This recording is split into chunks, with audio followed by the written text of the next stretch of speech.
예수께서 순환을 당하셨을 때 제자들이 다 도망을 가도 예수님 곁을 떠나지 않은 제자들이 있었습니다. 예수님을 버리지 않은 사람들, 끝까지 예수님께 헌신한 무명의 헌신자들이 많이 있습니다. 예수님께 사람이 한 번도 타지 않은 나귀 새끼를 제공한 나귀의 주인, 마지막 만찬을 하시라고 방을 내어드린 집주인, 값비싼 향유를 예수님의 머리에 부어 예수님의 장례를 준비한 이름 모를 한 여인, 그리고 세무덤을 드린 공회원 아리마대 요셉, 향품을 드린 숨겨진 제자 바리새인 니고데모, 더 많은 사람들이 있습니다. 이들은 큰 위험을 무릅쓰고 예수님을 끝까지 따라갔습니다. 무엇 때문에, 어떻게 예수님을 끝까지 따라갈 수 있을까요? 받은 은혜에 감사하면 예수님을 끝까지 따라갈 수 있습니다. 예수님께 받은 은혜를 감동하고 그 감동을 기억하고 생각한다면, 그리고 감사한다면 예수님을 끝까지 따라갑니다. 감사가 믿음에 힘을 주고, 감사가 믿음을 태우는 에너지인 것을 믿으시기를 축원합니다. 예수님께서 감람산에서 제사장이 보낸 무리들에게 잡히시자 남자 제자들은 다 도망을 가버렸습니다.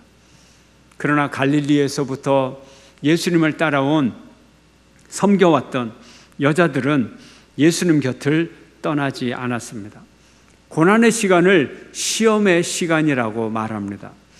그래서 고난이 오면 그 사람의 믿음의 실력을 테스트하게 됩니다. 몇 점짜리 믿음이냐, 점수를 매기게 됩니다. 실력을 알게 됩니다.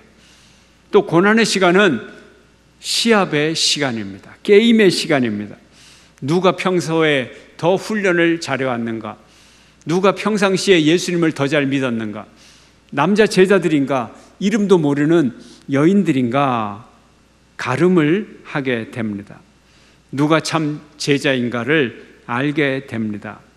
말 없는 헌신자들은 예수님의 자리를, 따라가는 자리를 끝까지 지킨 여제자들이었습니다. 마가복음 15장 40절에 보면 멀리서 바라보는 여자들도 있었는데, 그 중에 막달라 마리아와 또 작은 야고보와 요새의 어머니 마리아와 또 살로메가 있었으니, 여기에 갈릴리의 여제자 삼총사가 등장을 하는 겁니다. 막달라 마리아와 작은 야고보의 어머니 마리아와 살로메, 삼총사, 가장 먼저 등장을 합니다. 그런데 성경은 이 세 사람에서 끝나지 아니하고 뭐라고 표현되어 있느냐? 많은 여제자가 있었다는, 숫자를 헤아리기 힘든 많은 여제자가 있었다는 거예요. 이 사실이 중요합니다. 그들이 예수님을 끝까지 동행했습니다. 이 갈릴리 여인들의 후원으로 말미암아 예수님이 3년 동안 공생애를 하실 수가 있고, 제자들과 함께 하늘나라 복음을 전할 수가 있었습니다. 이 여인들이 3년 동안이나 이 선교 공동체를 부족함이 없이 후원했기에 선교를 할 수가 있었습니다. 어느 정도로 후원을 했느냐? 아주 넉넉한 후원을 했습니다. 왜요? 성경에 보면 가룟 유다가 회계를 맡으면서 그 금고를 자꾸 돈을 빼갔다, 공공 횡령을 했다, 그런 내용들이 나옵니다. 여유가 없으면 어떻게 횡령을 하겠어요? 아주 나쁜 사람들은 여유가 없어도 물론 하겠지만은 이 여인들이 아주 넉넉한 선교비를 헌금했기에 유다가 그런 일을 저지를 수가 있었던 것입니다. 참 믿음은 무엇입니까? 참 믿음은 겉으로 보이는 제자들이 다 도망간 그런 상황일지라도 예수님의 곁을 떠나지 않고 따라가는 것, 이것이 참 믿음입니다. 성도 여러분들이 바로 자기 자리를 끝까지 지키는 믿음의 제자들이 되시기를 주의 이름으로 축원합니다. 예수님께서 십자가에 못 박히신 날은 안식일 전날입니다. 안식일 준비일입니다. 요즘 시간으로 말하면 금요일입니다. 금요일 오전 9시에 십자가에 못 박혀서 금요일 오후 3시에 돌아가셨습니다. 이제 곧 몇 시간 후면 안식일이 시작이 됩니다. 유대의 안식일은 오늘날로 하면 토요일입니다. 그런데 유대인의 날짜는 아침에 시작하는 것도 아니고 자정에 시작하는 것도 아니고 저녁 때 새날이 시작이 됩니다. 창세기 1장에 저녁이 되며 아침이 되니 이는 첫째 날이니라. 저녁이 되며 아침이 되니 이는 둘째 날이니라. 저녁에 날이 시작이 되는 거예요. 그러므로 안식일, 토요일은 언제 시작하느냐? 금요일 해지고 시작되는 거예요. 금요일 6시에 안식일이 시작이 되는 거예요. 그런데 예수님은 금요일 3시에 돌아가셨어요. 3시에 돌아가셨어요. 그런데 안식일에는 시체를 그냥 둘 수가 없는 율법 규정이 있어요. 그래서 안식일이 시작되기 전까지 예수님의 장례식을 치러야 됩니다. 그런데 3시에 돌아가셨으니 예수님의 사망 확인을 해야 되는 거예요. 그래서 예수님이 돌아가신 사망 확인을 위해서 로마 병사가 예수님의 옆구리에 창을 찔러서 그 창이 예수님의 심장까지 가도록 쿡 찌르는 아주 잔인한 그런 일을, 끔찍한 일을 벌이게 되었습니다. 어쩔 수가 없었습니다. 이 일이 얼마나 오랜 시간에 걸려서 일어났습니까? 불과 그 전날 밤에, 그 전날 깊은 밤중에 겟세마네에서 기도하시는데 예수님을 잡아서 불법 재판을 하고 아침에 십자가에 못 박고 오후에 돌아가시게 만드는 너무나 끔찍한 일이 벌어졌습니다. 이제 예수님의 장례를 위해서 남은 시간은 한두 시간밖에 남지 않았습니다. 그런데 이 장례식은 아무도 준비하지 못한 장례식입니다. 아무도 준비하지를 못했어요. 아무도 예상하지 못한 일입니다. 그래서 숨어있던 제자 중에 헌신하는 제자가 나타났습니다. 부자이며 공회원인 아리마대 사람 요셉이 자기 가족을 위해서 새로 만든 무덤에, 아무도 장례 지내지 않은 가족 묘에 예수님을 모시겠다고 자원을 했습니다. 그리고 그가 급히 세마포를 준비를 했습니다. 그리고 숨어있던 예수님의 제자 바리새인 지도자 니고데모가 향품을 가지고 와서 예수님의 장례식을 긴급하게 치르게 되었습니다. 갈릴리로부터 따라온 많은 여자 제자들은 예수님의 장례식에 가까이 가지도 못하고 멀찍이서 그저 바라만 보고 있었습니다. 밤새도록 온 도시가 술렁이며 예수님을 잡아가다가 불법 재판을 하다가 그토록 잔인하게 예수님을 고문하고 십자가에 못 박고, 그리고 이제 그 예수님이 돌아가시는 그 모습을 바라보면서 하염없이 눈물만 흘리고 있었습니다.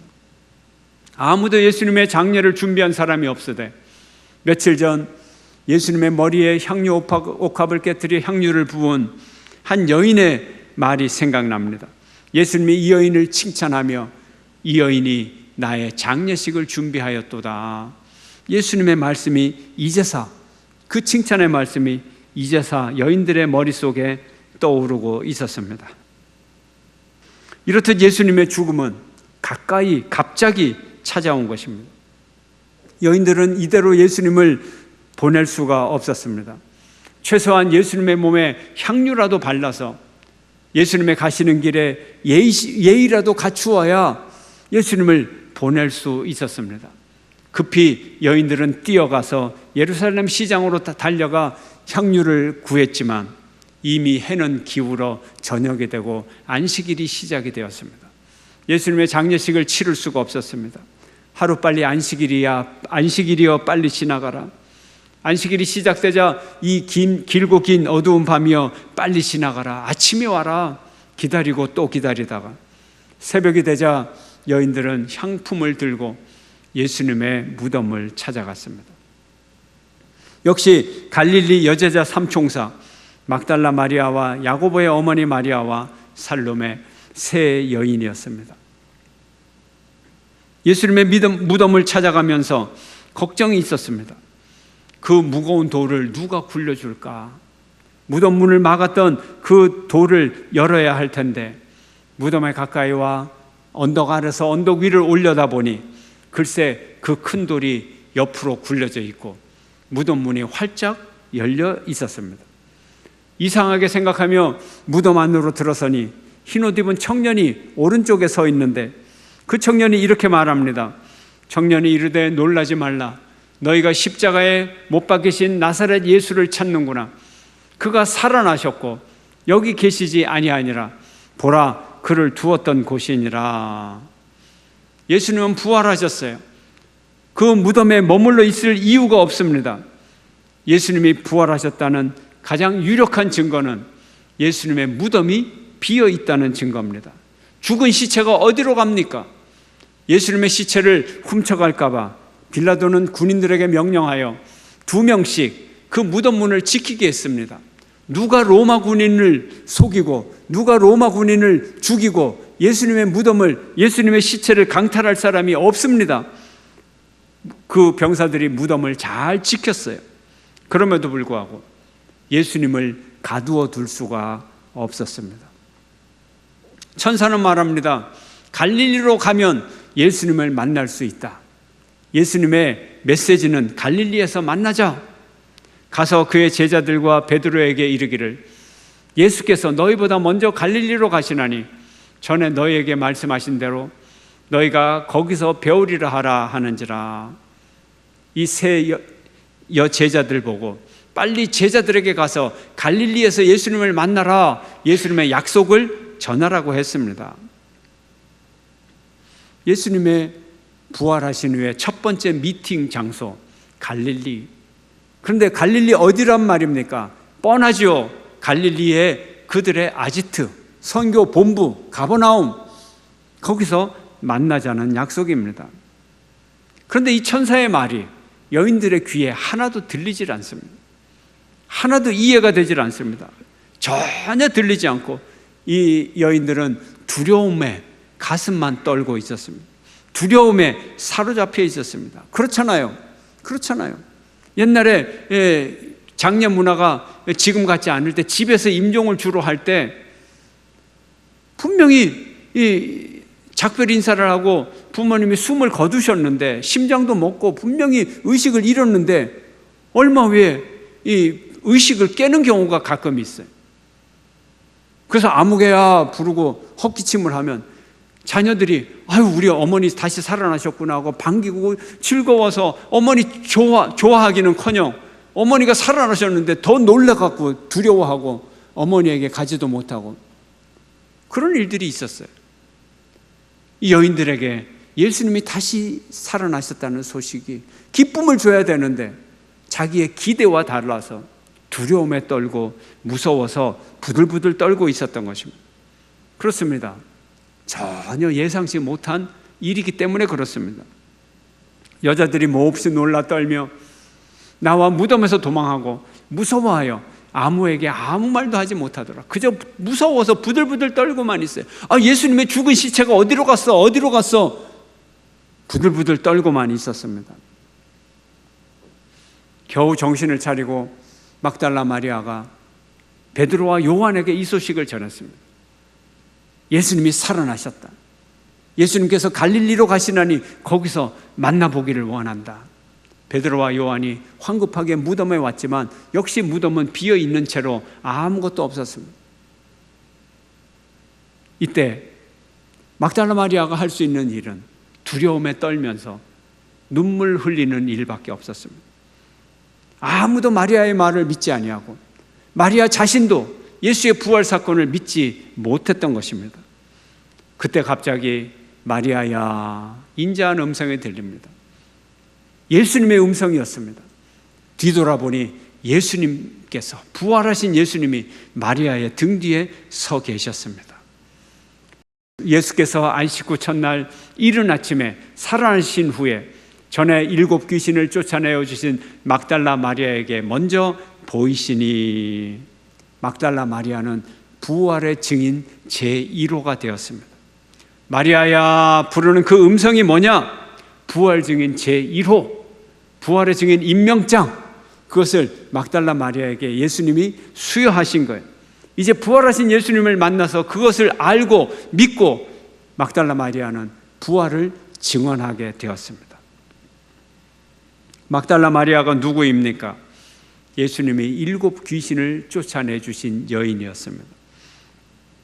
사람이 귀신이 들리면 어떻죠? 정신이 온전하지 아니하고, 육체가 온전하지 아니하고, 도덕적으로 온전하지 아니하고, 비참한 동물 같은 삶을 살아갑니다. 그런데 이 막달라 마리아는 한 귀신도 아니고 7 귀신이 들었다는 거예요. 7 귀신이라고 하는 뜻은 상징적인 의미예요. 딱 7마리의 귀신이 들어갔다는 것이 아니라 진짜 많은 귀신이 들렸다는 거예요. 진짜 많은 귀신이 들렸다는 거예요. 갈릴리 바닷가에 이 한 귀신 들린 남자 둘이서 2,000마리의 귀신이 들어갔잖아요. 막달라 마리아가 그런 귀신이 들어갔어요. 근데 그 귀신을 예수님께서 고쳐주셨어요. 비참함과 피폐함과 인간 이하의 삶을 살아갔던 그에게 예수님이 참으로 인간다운 삶을 허락해 주셨습니다. 예수님의 은혜를 한번 이렇게 맛본 사람은 예수님을 결코 떠나지 않습니다. 바로 막달라 마리아가 이런 사람이었습니다. 그가 부활의 증인 제1호가 되었습니다. 사실 예수님은 예수님의 부활을 여러 차례 예언하셨습니다. 그런데 왜 제자들은 예수님의 예언을 기억을 하지 못하나요? 왜 막달라 마리아조차 기억을 하지 못하나요? 왜 두려움에 떨었나요? 왜일까요? 예수님의 말씀이 너무 빨라서, 예수님이 외국어를 해서? 아닙니다. 이들은 예언을 잘 들었어요. 그 증거가 있어요. 예수님께서 제자들에게 첫 번째로 인자가 고난을 받고 죽임을 당하고 제3일에 부활하리라 첫 번째 예고했을 때 베드로가 어떻게 반응을 보였습니까? 예수님의 발을 붙잡고 주여 그리마옵소서, 이 일이 결코 당신께 일어나서는 안 됩니다. 그리고 뭐라고 했어요? 항의했다 그랬어요. 항의했다고. 나는 고난의 길을 걸어가야 해. 예수님의 말씀입니다. 분명히 예수님의 예언을 제자들이 알아들었어요. 이해했습니다. 그런데 그 마음속에 자기의 꿈과 욕망의 좌절에 두려움이 몰려옵니다. 그 두려움이 뭡니까? 내가 고난을 받고 죽고 제3일에 살아나리라. 예수님의 분명한 예언인데, 분명히 알아들었는데 이들의 생각이 어디까지 멈추었느냐? 내가 고난을 받고 죽으리라. 이까지 멈추었던 거예요. 여기서 딱 정지되는 거예요. 모든 사고와 모든 꿈이 좌절이 되어버리는 거예요. 두려움 때문에. 그 다음에 내가 부활하리라. 이 음성을 이들은 애써 기억에서 지워버리는 거예요. 이게 인간의 어리석음이에요. 인간의 어리석음이에요. 이후로는 예수님을 따라가지를 못해요. 예수님이 고난을 받으러 십자가 지러 예루살렘으로 가시는구나. 오직 거기에 생각이 집중이 됩니다. 예수님이 이제부터 걸어가시면 항상 제자들은 뒤쳐서 미그적 거리면서 뒤처집니다. 성경에는 분명히 나와 있어요. 예수님이 예루살렘으로 가시는데 제자들이 두려워하더라. 왜 두려워하나요? 예수님 죽는 걸 아니까 두려워하더라. 안 따라오는 거예요. 그래서 제자들에게 예수님이 말씀하십니다. 니네들 진짜 내 제자 맞아? 예수님의 질문이에요. 너희들이 내 제자 맞아? 왜 내 뒤를 따라오지 않는 거야? 그래서 예수님이 말씀하신 것이 뭐예요? 제자들을 말씀하십니다. 누구든지 나를 따라오려거든 뭐예요? 내 제자가 되려거든 자기를 부인하고 자기 십자가를 지고 나를 따를 것이니라. 내가 죽으러 가는데 너희들도 죽으러 따라와야지. 이게 참 제자의 길이야. 그래서 제자의 도를 말씀하시는 거예요. 제발 좀 미적거리지 말아라. 제자가 뭔데? 그걸 알려주는 거예요. 그랬더니 도마가 뭐라 그래요? 에이그 그래 차라리 우리 죽으러 가자. 좋아서 하는 얘기가 아니에요. 주님이 죽으러 가니 우리도 죽으러 가겠습니다. 결심이 아니에요. 비아냥거리는 거예요. 어차피 죽을 거. 에라 죽으러 가자. 이게 도마의 고백이에요. 못 알아들은 게 아니에요. 다 알아들었어요. 이게 심리학적인 방어라 그러잖아요. 부인하고 부정하고 거부하고. 오늘날에 우리도 예수님을 잘 알아요. 오늘날의 사람들이 지식이 부족합니까? 뭐가 부족합니까? 예수님 시대보다도 우리는 성경을 더 잘 알고 있어요. 그런데 여러분은 어디에 꽉 막혀 있어요? 무엇을 부인하고 있어요? 무엇을 부정하고 있어요? 무슨 쾌락 때문에, 무슨 관심 때문에, 세상에 무엇을 사랑하는 사랑의 감정 때문에 여러분은 제자의 길을 거부하고 있습니까? 주님을 따라가는 여러분 되시기를 축원합니다. 주님의 가르침을 받아들이는 여러분 되시기를 축원합니다. 예수님은 두려워하고 불신하는 제자들에게 나타나셨습니다. 그들의 믿음 없음을 꾸짖으시고, 자, 내가 부활한 몸을 가지고 있다. 내 손과 발을 만져봐라. 의심하지 않고 믿는 자는 복이 있다. 그들을 부활의 증인으로, 참 제자로 예수님은 만드셨던 것입니다. 사명자는 태어나지 않고 사명자는 만들어집니다. 누가 만듭니까? 예수님이 친히 만들어 주셨어요. 두려움에 떨고 도망가는 제자들을 불러 그들에게 기도를 가르치고 성령을 부어 그들로 하여금 부활의 증인으로 삼아 주셨습니다. 부활의 신앙을 믿는 자들에게는 표적이 따릅니다. 믿는 자들에게는 이런 표적이 따르리니 곧 그들이 내 이름으로 귀신을 쫓아내며 새 방언을 말하며 뱀을 집어올리며 무슨 독을 마실지라도 해를 받지 아니하며 병든 사람에게 손을 얹은즉 나으리라 하시니라. 아멘. 11 사도들이 부활의 증인이 되었어요. 베드로의 첫 설교의 주제가 부활의 증인이었어요. 당신들이 십자가에 못 박아 죽인 그 예수를, 이 예수를 하나님이 살리신지라 우리가 다 이 일의 증인이라. 우리가 증거해야 될 것은 부활의 증거입니다. 우리도 제자들처럼 예수님의 십자가에 딱 넘어가서 그 십자가를 넘어가지 못하는 그런 신앙인이 되어서는 안 되는 거예요. 우리의 목적은 부활의 증인이 되는 겁니다. 우리에게 부활이 있어야 됩니다. 부활이 있어야 우리는 사랑할 수 있어요. 부활이 있어야 모든 것을 참으며 모든 것을 믿으며 모든 것을 바라며 모든 것을 견딜 수 있어요. 부활이 없으면 견딜 수가 없어요. 부활이 있어야 낮아질 수 있고 부활이 있어야 섬길 수가 있고 부활이 있어야 용서할 수 있고 화해할 수가 있는 거예요. 무명의 헌신자들이 다 부활의 증인이 되었습니다. 부활을 믿어라. 부활을 믿어라. 예수님이 우리에게 말씀하신 복음의 결론입니다. 부활을 믿어라. 다시 사는 새 삶이 있다. 현실의 삶에서 두려워하지 말아라. 하나님이 새롭게 창조해 주시는 재창조의 삶, 부활의 삶, 천국의 삶이 있다. 영원한 영생의 삶이 있다. 우리 눈에 보이는 모든 것이 부활의 흔적임을 믿으시기를 바랍니다. 부활의 증거임을 믿으시기를 바랍니다. 모든 것이 부활의 비유임을 믿으시기를 바랍니다. 겨우내 죽어 보였던 나무들에게 꽃이 피고 새싹이 나고 실록의 계절이 되었어요. 이것 또한 부활의 계절임을, 부활의 증거임을 믿으시기를 축원합니다. 부활의 믿음, 부활의 소망으로 살아가십시오. 모든 것이 부활합니다.